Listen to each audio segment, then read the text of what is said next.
Babe Ruth versus Rob Gronkowski. Yeah, we're going to call this one the fat man versus the frat man. I like it. We know who the frat guy is because that's Gronk. Everybody loves him. We've seen the antics over the years. A bit of a wild man, some would say. Yeah. But last time I checked, there's only one real wild man in sports, and that's Babe Ruth. Certified wild guy. Love him, but here's the thing about him. There was a time before a game where Babe Ruth could not be found. This is not lore. This is truth now. Could not be found. Then manager Joe McCarthy sends in a teammate, Joe Sewell. Go find the Babe. This is how Sewell found him.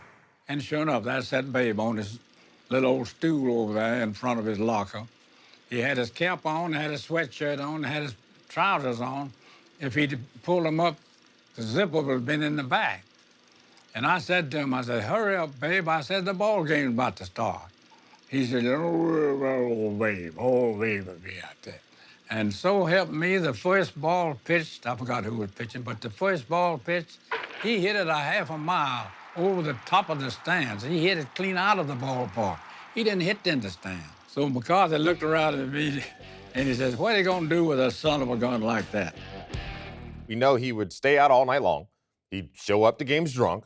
He'd eat hot dogs by the truckload, sending homers after staggering to the plate drunk. Yeah. And here's the best part about it. This was not for social media. This is the real deal. Babe Ruth was not doing this for public performance.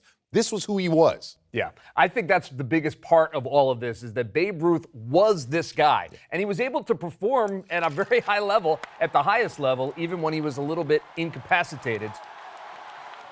He really, truly was a great character. Not doing it for the cameras. It was just the way he was brought up.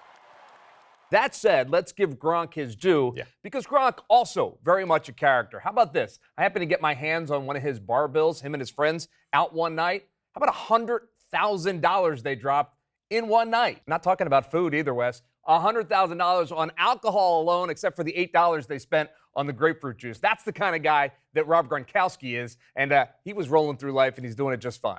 I can cover the grapefruit juice. You're a good man. Not the that tip, way. just the grapefruit juice. But we have to make a decision on who's the ultimate winner for this round. Who will it be? Ultimately, if it's the Babe or Gronk, I think we got to give it to Babe. Gotta go with the Babe. Like, there's nobody else that gets away with that kind of stuff. Imagine somebody today trying to be Babe Ruth. No, sir, No no way. deal.